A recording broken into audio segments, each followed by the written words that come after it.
Nella NG officiel. Nella NG. Écoute, like et abonne-toi à Nella NG officiel sur YouTube. Nella NG officiel. Pour l'actualité musicale congolaise, art et divertissement, écoute la voix d'or. Nella NG te dit toute la vérité. Bajour et les kaki, tu assistaki na moi disconcordance entre Jérémy Chabani na Karine Yamado, kombo ya Mimi Kabongo ekotaki, kombo ya Cardozo pe ekotaki. Après quelques jours, ambulance, kosala moi gag moko boye na Cardozo et ba page polémique. Ba page polémique, surtout ba page à TikTok, il faut que ça la bango très attention. Souvent ba page polémique ndé ba kotara moi ba problème entre ba comédiens. Mais est-ce que ba page polémique wana ezalaka ke lamu elale lamuki et créer confusion tous mes attentes entre ba comédiens? Ezalaka toujours na indice moko entre ba comédien bango moko, l'un ou l'autre moko na bango nda bimisaka to abandi ko boaka ba son ya ba jeton généralement et banda na TikTok parce que na TikTok nde bat baselaka ba son ya ba jeton et banda ka bongo après mona ba page zui ba page ba komi ko sangisa vidéo ya comédien oyo atie son azwis qu'on a photo a mutu bango bazo prétendre que ye wana nde comédien wana boaki li jeton ba souci yango ale kolonga wana komi na ba chroniqueur et komi na chroniqueur et komi na ba audio et komi na ba audio et komi na ba émission na ba émission et komi na koyamba bato soit ba acteur wana to ba actrice wana koyamba bango na ba émission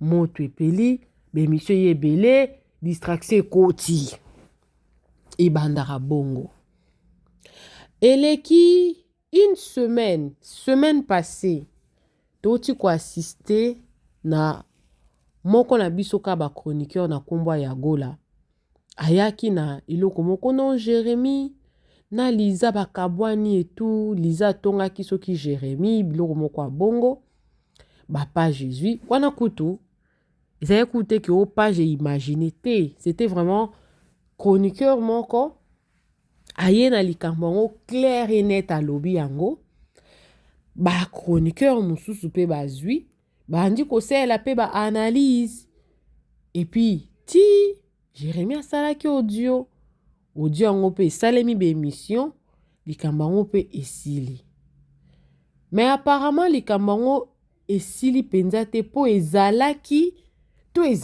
te question nde ya mutu ya yango wana parce que l'émission na yeli bino ba page basi bazui nga sincèrement na linga Cardozo mingi na linga pe Jérémy mingi bango mibale bana ba personnalité na bango je ne sais pas soki nga nde mutu nazama na tala bango kala peut-être naza ko se tromper mais tout le monde a reçu sous Cardozo na Jérémy te depuis makambo wana eleka en tout cas non alors suite ya ba makambo yo uti koleka moi ba rumeur o eleka naki malgré que na commentaire na nga mona ki mutu moko lobi non Nella yebisa batu keza soki Thérèse ya mutapesa ki yagola matière en tout cas nga na yebi na nga ngote na yebi ngote soki ba elinga ba preuve en tout cas na sale émission na ko lobela mama Thérèse mais là il y a pas de preuve ce sont les ont dit je ne peux pas m'atteler sur ces points là en tout cas aussi mbate pour na accuser mutu moko aussi mbate na mona ki on a commentaire na nga na hotel ko sala ya vidéo na posta ki dimanche lelo toza mardi 48 heures après mais vidéo na linga na tiela bino malheureusement ils en a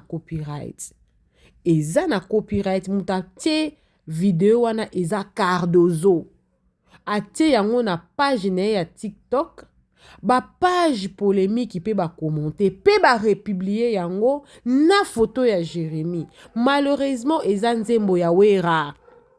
Moyen na te yango a eza te po ko sa la réclamation et ko bloquer nga.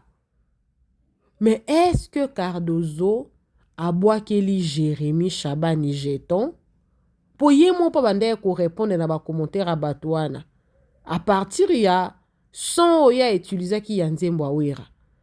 Na ebisaki bango bako panza na ba commentaire. Maintenant ke na bino musika te biso to tanga ka ba commentaire wana tozo tanga ngo. L'orientation prophétique en ligne est un service prophétique où le Saint-Esprit utilise le pasteur Daniel Waxon par la grâce de Jésus-Christ pour guider les enfants de Dieu.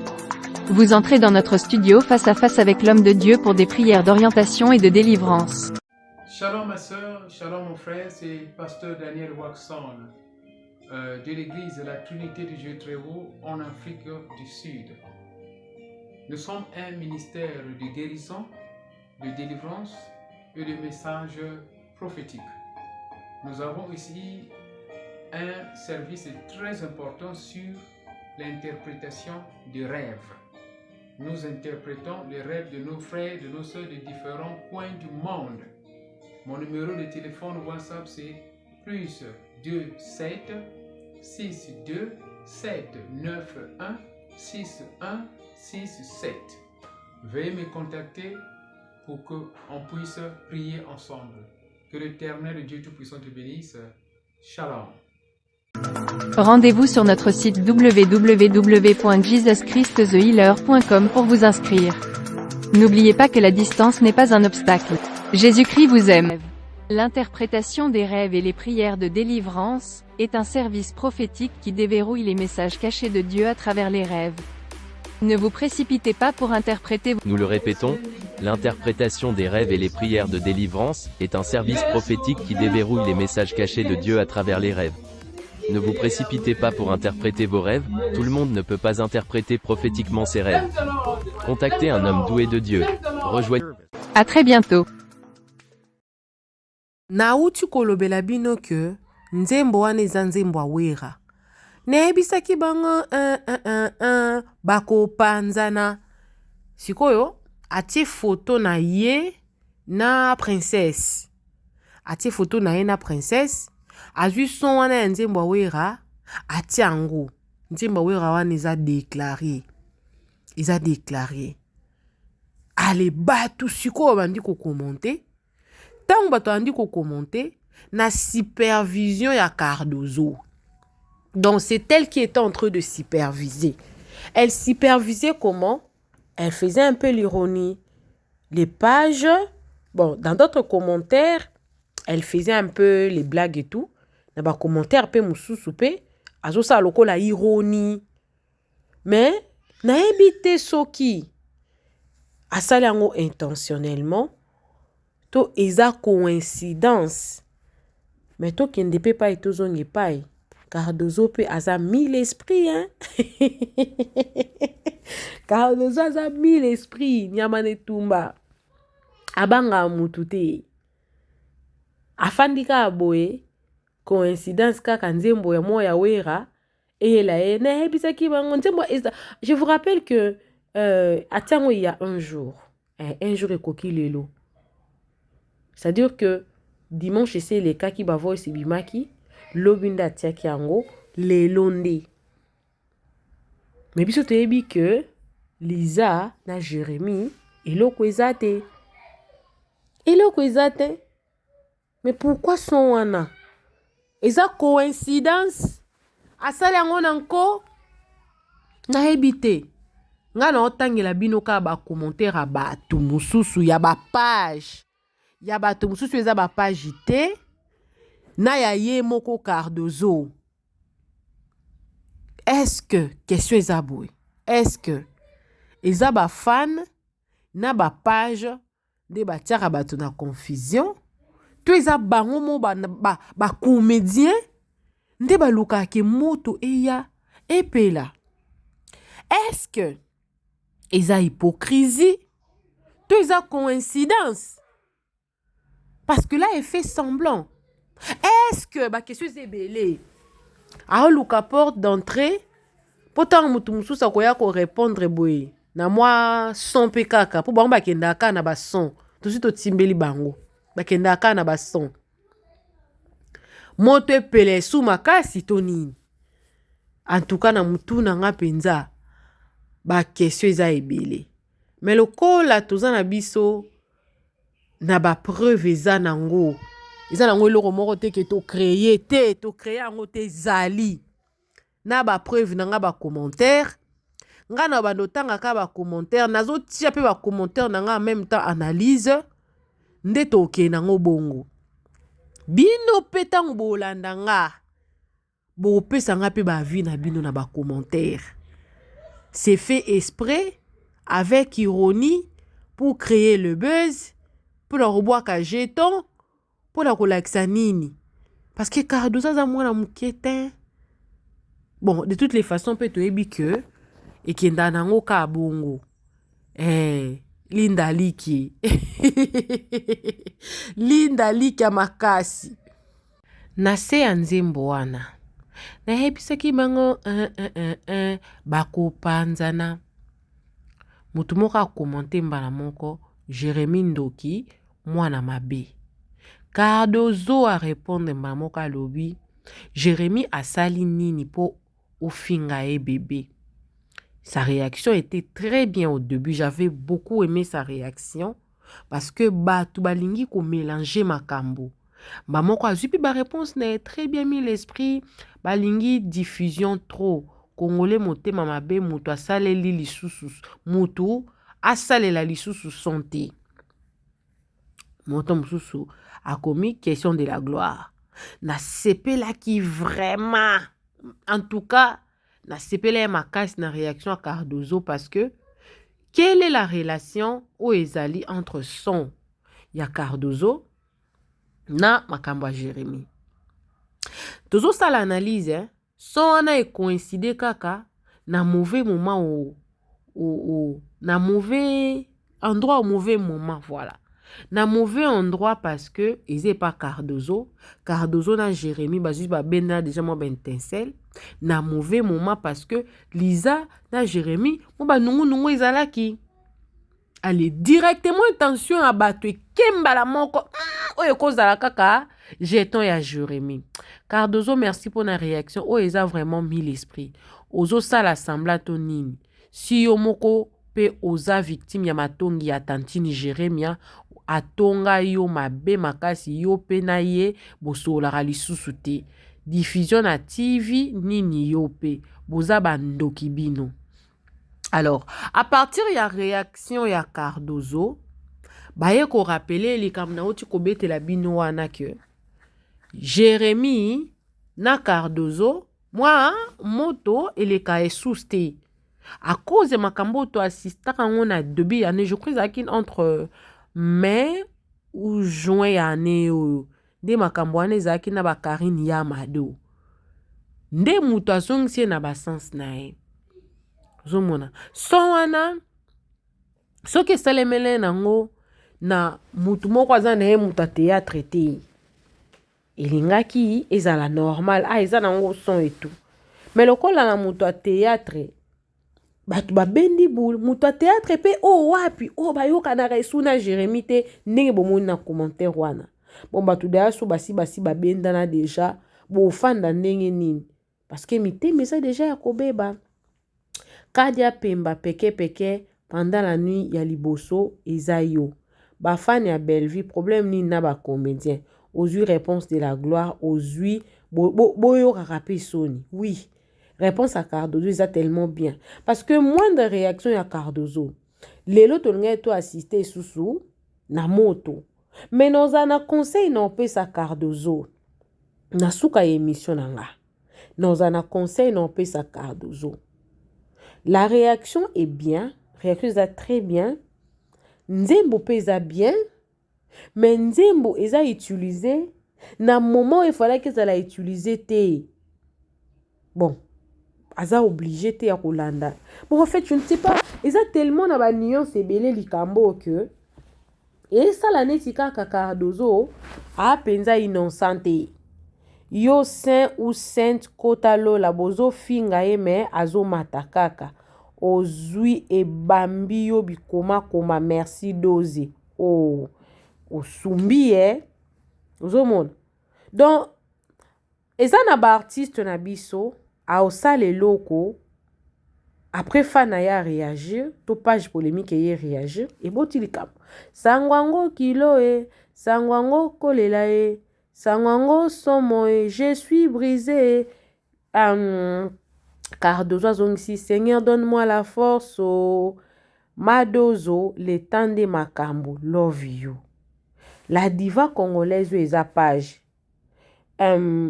BM Mouboma de l'XP za page. Ba page, misusu pe on atteint on a pesa pe ba page. Mais peut-être ba page oyo, ba yo kanara bien na Cardozo. Bon, awa peut-être accompagné kana nzembo. Mais pesi penda sens ya bien te po oyo la diva congolaise za page a republier. A republier publication ya Cardozo. Bon, a republié yango. Parce que le fait que Cardozo a répondu, Seigneur, donne-moi la force. Pour na muta page, à comprendre que publication wana ya Cardozo, eza destiné na Jérémie. Déplace à problème et beau tamaka yango wana. Déplace batumsu ba fan de l'IP kaka awa. Ba fan di kaka. Cardozo, o esi eleka, oza na makambo no, Jérémie aza na makambo na ye. Mais quand Jérémie a un problème avec une autre personne, toi tu viens utiliser un son. Na son wana, et bandi ko tinda batu mususu ba créer ba idée. Peut-être attention à Cardozo nango wana te. Mais le monde dans lequel nous vivons, batu bazwaka ba idée. Ntako fane ka boye azui penda idée alambi yango bien alambi yango na nzungu bien ati yango très bien apesi yango pe forme et ça li pe buzz ezongi lisusu Cardozo kutu abwakelaki nga jeton Cardozo kutu asalaki boye alors qu'au départ ya nango lo moko muke. Même ata so to bito zonga no moi sima likamba ngo pe ya Jérémie na nani na Liza. Toko zonga pe moi sima moki. En réalité pe ya no pe likamba pe ya grave. Mais pourquoi pour batu balingaka te batu ba fanda place moko bazala bien, bazala na kimia. Bon tala na zo sabino ba capture ezali. Ba capture ope na zio yango pe musika te zana ngoka na TikTok na publication dozo ye moko place oyo nde ekwesi dozo ekwesi na nini oyo wana za page oyo zana ngoka ka dozo mille esprit toujours mokonza mapinga bako panzana dozo mille esprit mère dozo on t'aime bien mère kolanda te wana ozo perdre temps. Soki bato balandi dozo ba comprendre te que wana eza jeton oyo abwakeli Jérémie na Liza. Pourquoi ba oya commenter boy? Qui a provoqué ça? Qui a provoqué ça? Ezali dozo. Uzomona. Mutumsa komi na comprendre sens ya nzembo yo. A comprendre sens ya nzembo po ani na comprendre ngo parce que tellement tangi ba commentaire kandenga na oto tangi la bino awa mbala moko a comprendre que oyo abwakeli songolo pakala. Malgré que ye moko dozo a osala semblant to robeta kara. Mais batu ba comprendre que ça ya mutu tel. Alors pourquoi tu refandaka pona ce qui je sais pas, je comprends pas jouer.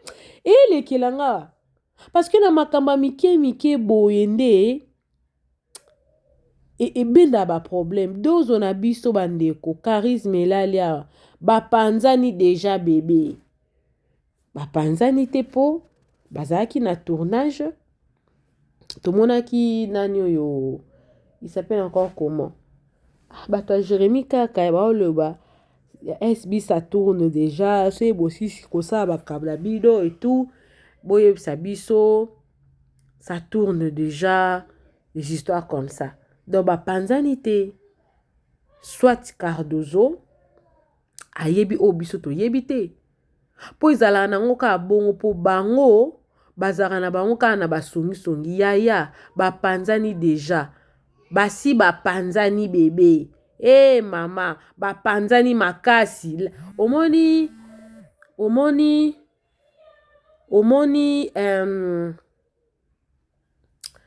nini oyo babenga yango nini la Chine toujours d'attaque eza pe page donc yaya bapanzani deja basi bapanzani bebe mama bapanzani makasi nyonso wana eza bapage misusu eza bapage misusu ezali banani baabone kaka bafani kaka nde bakomante bongo bozomona donc eza très compliqué likambo oyo eza très compliqué bapanzani te parce que basali live na live wana esali ke bato bazala ensemble bato bayokana bato bazala na unité balakisi que tout ce qui vient sur les réseaux sociaux ekozala nango pe ya solo ekozala pe eza ya solo mais place oyo bato nyonso bafandi ezalaka na mwa baproblème parce que mosantu na mokili aza te mais elingi eloba te ke moindre problème il faut likambo yaka kaka na réseaux sociaux botalaka no nde tobotamaka nga mo naza na mapasa tout le jour ezalaka palabre bamama baza na bana bayebi surtout so bana na balandani to baza age moko ata kutu balandana te ezalaka palabre babebanaka bonga combien plus forte raison bato oyo bakola place moko te bakutanaki mokolo bazomeka kobalanisa na mwa banani comportement bastar na nga bapanzani me ndenge nini bapanzani bongo mabe te atuni banani bawana kaka kozomona bastar na nga bapanzani je comprends pas la Cardochou Jessie la Cardochou yango aza fa na ya Cardozo to eza faux compte mutu na mutu akoma deya na mwa faux compte na ye to pe mwa bafani na ye bamipesaka bakombo na ye wana kutu tokoki ata kokondana yango te kwa tokokondana yango te on peut pas condamner on ne peut pas aussi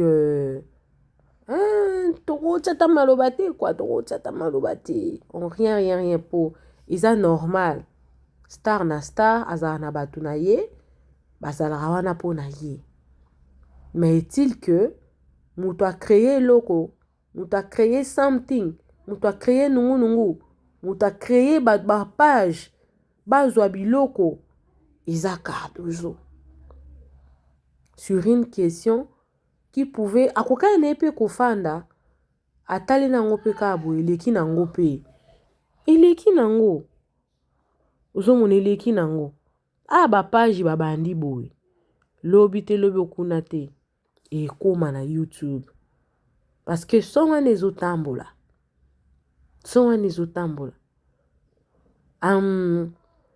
côté vraiment ya Jérémie en tout cas bravo, félicitations. Boseli sagesse. Oyebi, toye ko la rabiso nyonso, soye makambo izali, na erreur na biso, nde toye ko laka. Tango tobandaya kokola ezali kalika moke, okangisi muninga na enemi okimi. Mais bobo sanate que, eza na ba makambo nyonso te nde bakabwana na bato. Eza na makambo mosusu bokoko beba na bino, boyokani pe bofandi. Mais eza na makambo mosusu bofanda te parce que neti likambo neti ya Jérémie na Cardozo. Ekomaki ya banganga. Oyo bakendaki epa nganga. Oyo abendanga makolo. Oyo asalanga boye. Soki ke baofanda ensemble te. Eza normal. Peut-être Jérémie pa ko oloba ya zobanga na ye ndenge abaki bakende epa nganga. Peut-être Cardozo pa lobika ngape na ozana nga isusu na confiance ya motu te po talaka nde baya ko betele lisolo ke nga na kende epa nganga. Mbala moko akanisa ki nga pinda na kotele nganga za na confiance na nga te. Ozomona. Nde mabe. Petit frère ya impoli, basalaka na ye ekirite, il finira par vous manquer tous du respect. Nde Cardozo azongisi, nde nani lisusu. Keke, baza ba chinois. Banani, ye patuni banani. Sans oublier que, si les gens sont en train de commenter comme ça, c'est justement à partir ya eloko moko oyo eza déclenché. Parce que les gens ne peuvent pas s'asseoir et commencer à écrire des choses na publication na yo et puis yo ça la semblant ba nani ba boy mettant au tie publication au tie photo ya princesse voilà ils a photo à princesse a tie photo à princesse dans un monde que ils a compliqué ba star na biso ya théâtre bo éviter kozalaka un moko terre à terre. Bo éviter kozalaka terre à terre. C'est très important. Bozana musika ya kokoma lokwa ba Nigérian. Toti omona Regina Daniels asombi ndaku na ndaku voma ya Mombamba. Ba star ebela ba Nigeria basomba ba ndaku. Soki moto sa na biso polémique. Tout ça polémique ata na babiloko a bongo. Bandaku, mituka, et ça la kilo. Et mon anaki oui, théâtre ezo futa. Travailler musala et pese loko. Malgré que batebele, sepele na bango tendenge Jérémie Chabani a sepela ki na mutuka na ye. Mais ça va polémique à bon défaut aussi la pour ça nini et pousser muninga msu soit travailler dur. Pour y pas ça nini muko msu yepe ala ki sape que yepe azanango ke yepe akoki ke yepe akoko ma place au koko koma me na ba moyen moko ya malonga ya bien ya ko travailler dur. Bon là ça veut dire que vous pouvez travailler dur pour arriver à atteindre le moko. Mais tout ce kalaka te na ki terre à terre Cardozo. Tu pouvais aussi attendre urgence ni nango izalaki otia publication ana ka na moment oyo moi mes ententes mukie ezalaki entre Jérémie na Lisa. Urgence ezalaki te. Nzemba wera eza nzemba wera. Toyoka kango. Rota la tango pe de l'eau est douce, la ville est calme. Otiena yo. Mais non. Ulingo tiongoka na moment wana. Pour ba page polémique bazwa. Après tu fais semblant. Non. Naebi ki Cardozo mis l'esprit. Oza penza mis l'esprit parce que ils ont makambe belé koma na réseaux sociaux. Cardozo. O balea ngo kitoko. O tikate. Ilo o moro eya e affecté yo. Et puis sa réputation na yo. Attendez, ils arrivent à période mobwe. Ba voice. et bimaka et tout. Et en tout cas, il y avait vraiment nungu na vie na yo. Ils allaient qui somme. Mais modèle au balo lango. Et paie ça bien. Oh dozo. Boya bongo. Yope ozalaki na JS Pro. Et puis, Cardozo azongisi, de quoi parles-tu? Mère, yo bongo na Jérémie. Azongisi, Jérémie asali nini? Ozomona. Na lela yo, lelo na loti yo pe, toko solo la bien. Bon, tout ce qui n'est na oya commenté kuna o dozo, boya bongo, yo pozalaki na JS Pro. De quoi parlais-tu? Mère, yo bongo, en tout cas, non suka awa, parce que na télébine wa commentaire rebelle, tout le monde pense la même chose, tout le monde écrit la même chose. Cardozo essaie de faire semblant, de faire comme si Aza innocent. On appelle ça l'ironie.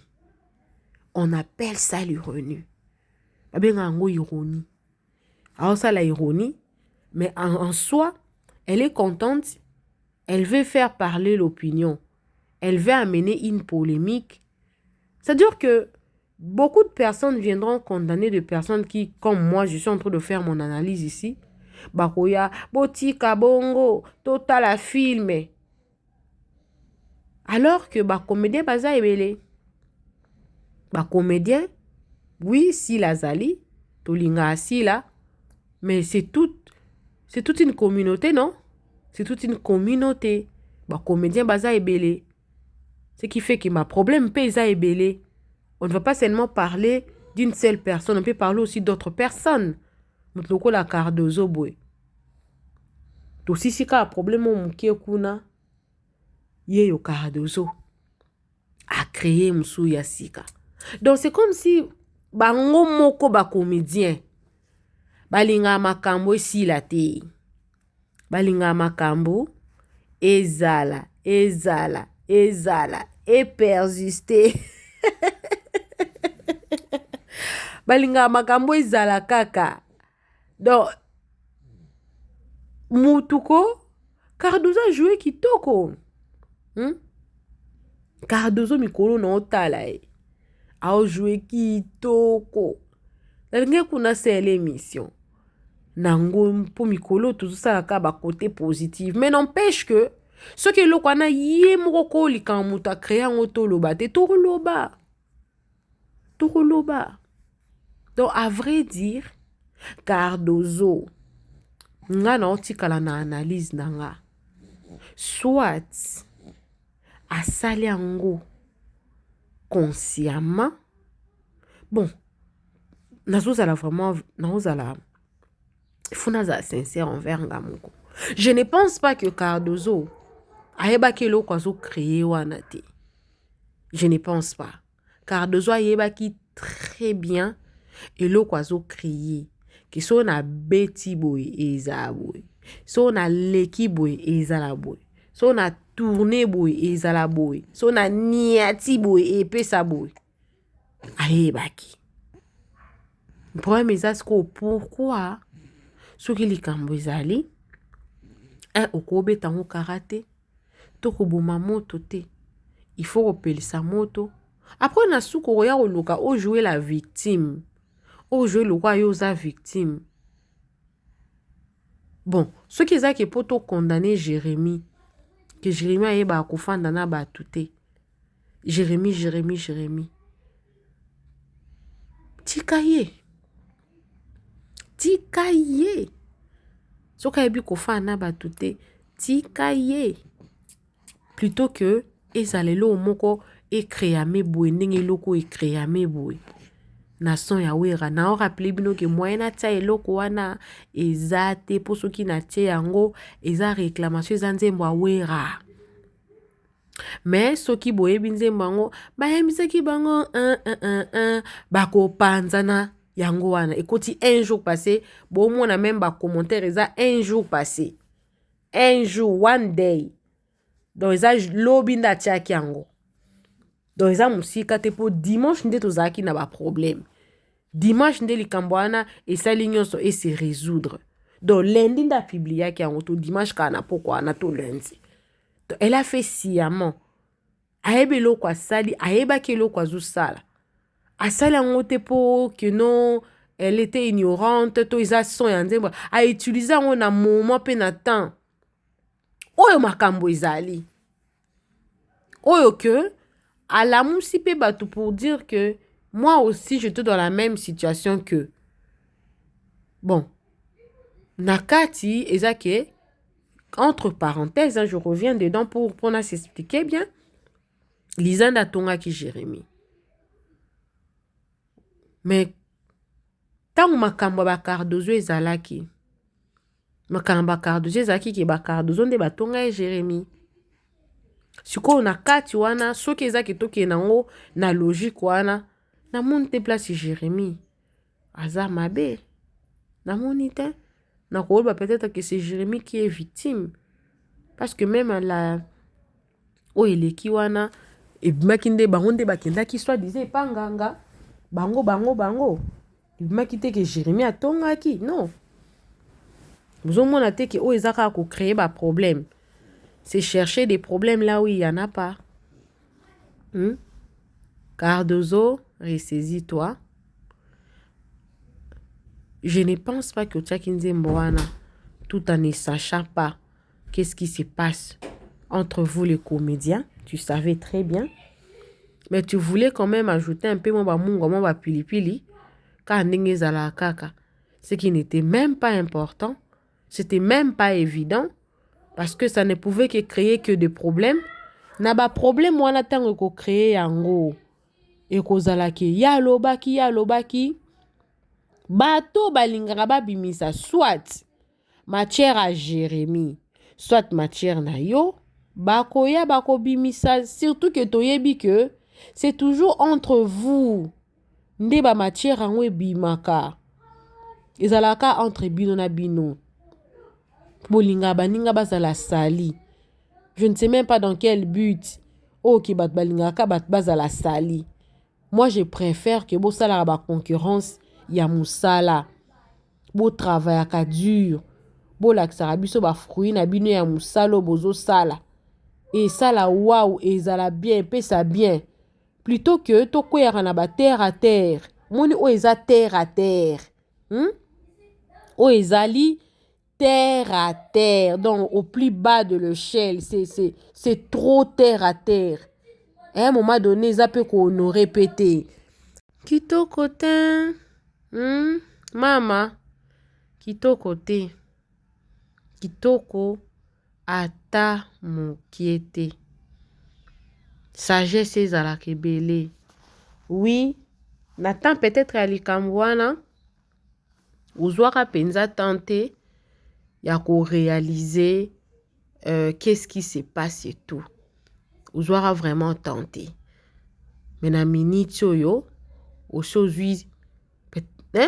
joie conseil nanga quoi. Joie conseil nanga. Mitchaka vraiment ndengol ba koza mis l'esprit. Quelqu'un qui a oaza mis l'esprit. A Rolanda bilo a Mickey. Tu vois les amakamba Mickey.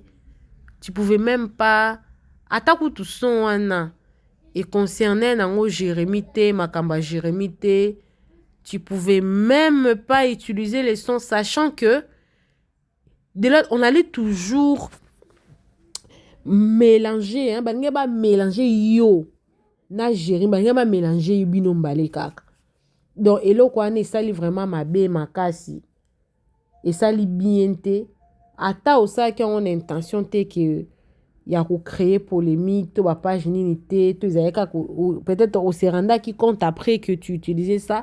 Mais moi, je pense que c'est, en tout cas, c'était fait exprès. Et ça, les maquis exprès pour montrer aux autres personnes que toi aussi, tu as été victime. Eux, ils pensaient que y a Baron Bazara qui Barofanda. Mais Barofanda. Pourquoi vouloir seulement que Batouba Zala toujours Kanaruka Bwana?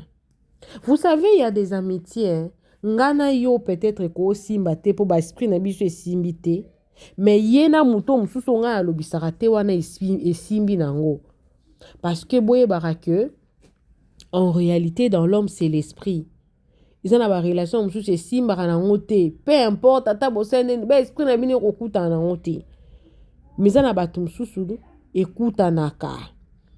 Ata bakabwani nde nini ba fini par kobongisa. Yango mona ezana ba couple mususu ezalaka ta ba swande ni ba kabwana te. Ba couple mususu ka ko swana muke divorce ba bon ça souste. Un bon attendeur s'aligne. Coucou à tous les nés la chou, les nés la cœur, les nés la love et bienvenue à tous mes nouveaux abonnés, c'est-à-dire que tu es nouveau sur ma chaîne, n'hésite pas de t'abonner, clique la cloche de notification, aimez la vidéo, commentez et surtout partagez la vidéo. Vous avez vu la publication du pasteur Daniel Waxon et les messages qui est devant votre écran. Sentez-vous très à l'aise de lui contacter, de parler avec lui. Il est là, il est disponible pour vous recevoir au téléphone. Il est là en tout cas. Dieu lui a donné un message pour aider ceux-là qui font de rêves, qui ne sont pas convaincus par leur explication ou qui ne savent pas qui va leur aider à les expliquer. Le pasteur Daniel Waxon est là pour vous aider à interpréter le rêve selon la parole de Dieu prophétiquement. Alors, n'hésitez pas de lui contacter. Je vais encore reposter la vidéo. N'hésitez pas de lui contacter ou de me contacter. Regardez dans la description de ma chaîne. Vous allez voir mon numéro. Sentez-vous à l'aise de me contacter. Vous allez parler avec lui pour lui expliquer votre problème. Il n'a pas besoin de connaître votre nom ou quoi que ce soit. Lui, il veut seulement respecter la mission et la vision que Dieu lui a donnée. Bisous, bisous à vous. Que Dieu vous bénisse. Bye. L'orientation prophétique en ligne est un service prophétique où le Saint-Esprit utilise le pasteur Daniel Waxon par la grâce de Jésus-Christ pour guider les enfants de Dieu. Vous entrez dans notre studio face à face avec l'homme de Dieu pour des prières d'orientation et de délivrance. Shalom ma soeur, shalom mon frère, c'est pasteur Daniel Waxon de l'église de la Trinité du Dieu très haut en Afrique du Sud. Nous sommes un ministère de guérison, de délivrance et de messages prophétiques. Nous avons ici un service très important sur l'interprétation des rêves. Nous interprétons les rêves de nos frères, de nos soeurs de différents coins du monde. Mon numéro de téléphone WhatsApp c'est plus 27 62 791 6167. Veuillez me contacter pour qu'on puisse prier ensemble. Que l'Éternel Dieu Tout-Puissant te bénisse. Shalom. Rendez-vous sur notre site www.jesuschristthehealer.com pour vous inscrire. N'oubliez pas que la distance n'est pas un obstacle. Jésus-Christ vous aime. L'interprétation des rêves et les prières de délivrance est un service prophétique qui déverrouille les messages cachés de Dieu à travers les rêves. Ne vous précipitez pas pour interpréter. Nous le répétons, l'interprétation des rêves et les prières de délivrance est un service prophétique qui déverrouille les messages cachés de Dieu à travers les rêves. Ne vous précipitez pas pour interpréter vos rêves, tout le monde ne peut pas interpréter prophétiquement ses rêves. Contactez un homme doué de Dieu. Rejoignez. À très bientôt. Nella NG officiel. Nella NG. Écoute, like et abonne-toi à Nella NG officiel sur YouTube. Nella NG officiel. Pour l'actualité musicale congolaise, art et divertissement, écoute la voix d'or. Nella NG te dit toutes les vérités.